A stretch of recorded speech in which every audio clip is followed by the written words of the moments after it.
Ooh, welcome back to Mids from the Middle of the Midwest. I'm your host, Nixon the Dark. More socioeconomics, the socioeconomic profile of the global elite.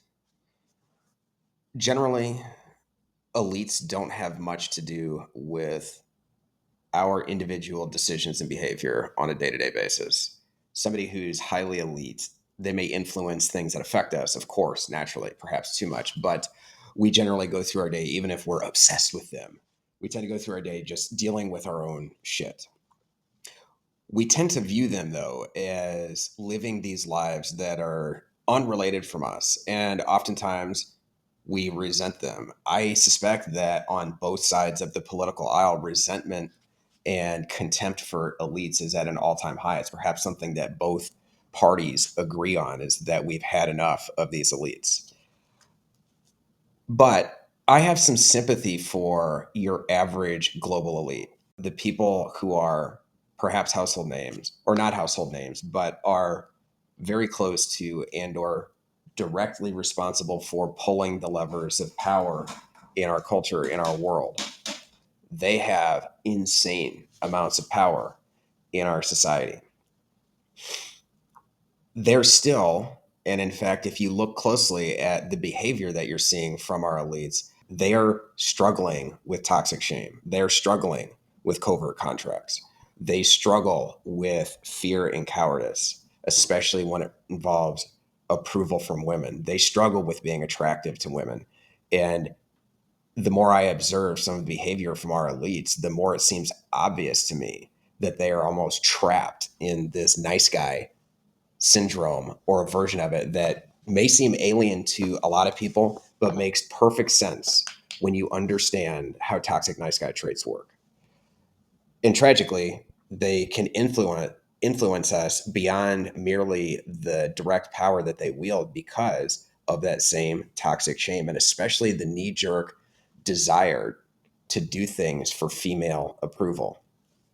However, your global elite achieved his status in 2025, he lives in a world that has been thoroughly feminized, and almost all of them adopt what the red pill would call blue pill values. We've discussed them before ad nauseum, and they dovetail perfectly with toxic shame, covert contracts, and this fallacy of female moral superiority. You get there to this rarefied status, and the traits that got you there, whether they're corrupt traits because you got it through nepotism, or they're just plain hard work and smarts and timing, all of those things that cause you to get there, they have nothing to do with the nice guy syndrome. They have nothing to do with the kind of behavior that results in strange approval seeking traits. And in fact, sometimes if your desire to gain the approval of women is so strong, it will cause you to be successful. On top of that, whatever you're dealing with, when you have the kind of success that our world confers upon you, by, I know no one gets declared elite. You don't get your elite card and then you're off into the club, but you know it when you see it. You've achieved this extremely high status. You're validated by it. You're validated by the things that you did to get there. And on top of that, you may feel validated by the values that you hold that have nothing to do with how you got there.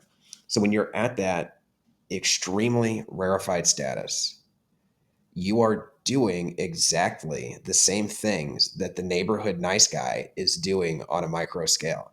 And on top of that, you're possibly even more resentful because you can't figure out why it is that your power and your influence still has not changed one iota. The fact that women are not really that interested in you.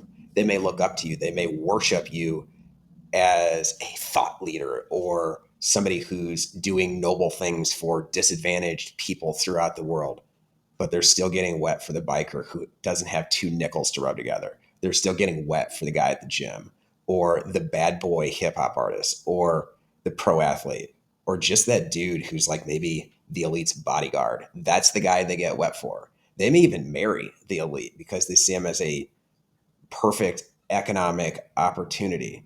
But there's a line in the sand frequently when it comes to sexual interest, and no amount of clout past a certain level is going to change the fact that you don't have game and you haven't worked on your physicality such that you're going to bring those desires out of a woman.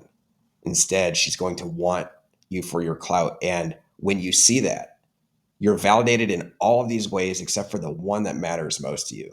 That must be a gargantuan level of resentment to get to that point and realize it's all for nothing. When you have that level of power, you've seen that it's gone to waste, at least in terms of the thing that you want most. You might get pretty vindictive. And also, if you're still harboring all of these beliefs in female superiority, you may get pretty vindictive towards anyone else who questions your worldview in which women are superior. The same women that don't want to fuck that guy. They're morally superior, and anybody who suggests anything to the contrary may need to be silenced. They may not be thinking this out loud, but you can see how it would color the behavior of a lot of our social betters. Not saying that this excuses or condones anything that elites do, at least if they are not acting in the public interest. And by the way, even if they are, who says that they really have our interest at heart? If they're really just doing what every other guy does and trying to win the approval of a woman by doing the only thing that he knows best, whatever it is that made him extremely successful.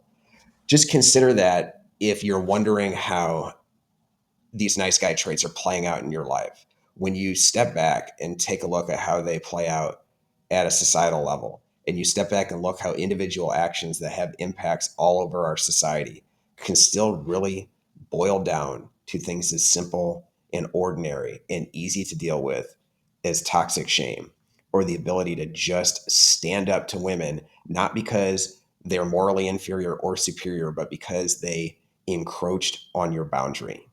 Not saying that the world would look differently if this were to happen, but you can see how this worldview, calcified by validation, leads to extreme amounts of resentment when it still doesn't work.